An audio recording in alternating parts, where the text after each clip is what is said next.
District reporter Sanghar Mahmud कायम खानी की रिपोर्ट मूजिब सांगड़ जिले में मोहर्रम अल हराम के जुलूसन ऐं मजलिसन के हवाले से सिक्योरिटी जा फुल प्रूफ इंतजाम किया विया आहिनि। SSP सांगड़ गुलाम नबी गिरियो शहदादपुर के दौरे दौरान इमाम बारगान अली मुर्जा हुसैनिया हैदर करार हाकिम शापिड़ मजलिसन के हंधन ऐं जुलूसन के रस्तन जो ज़ाती तौर खुद मुआयनो कयो ऐं सिक्योरिटी इंतजामन जो जायज़ो वरितो।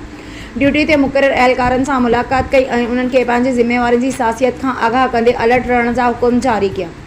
मज़हबी अॻवान ऐं जुलूसन मजलिस के मुंतज़मीन से मुलाक़ात कई ऐं पुलिस पारां खयल कदमन ते खालन की ॾे वठ कई। सिक्योरिटी इंतजामन के हवाले से मुंतज़मीन जूं तजवीज़ूं ॿुधियूं ऐं मौके ते मौजूद पुलिस एहलकारन के बर वक्त हिदायतूं जारी कयूं। SSP सांगड़ चयो त मुहर्रम अल हराम दौरान अमन अमान बरकरार रखण ऐं मजलिसन ऐं जुलूसन के फुल प्रूफ सिक्योरिटी फराहम करण के लिए ज़िले पुलिस सांगड़ मुकम्मल तौर पर मसरूफ़ अमल आहे। दौरे के मौके ते SDPO शहदादपुर से तनवीर हुसैन काज़मी DIB इंचार्ज पिण मौजूद हुआ।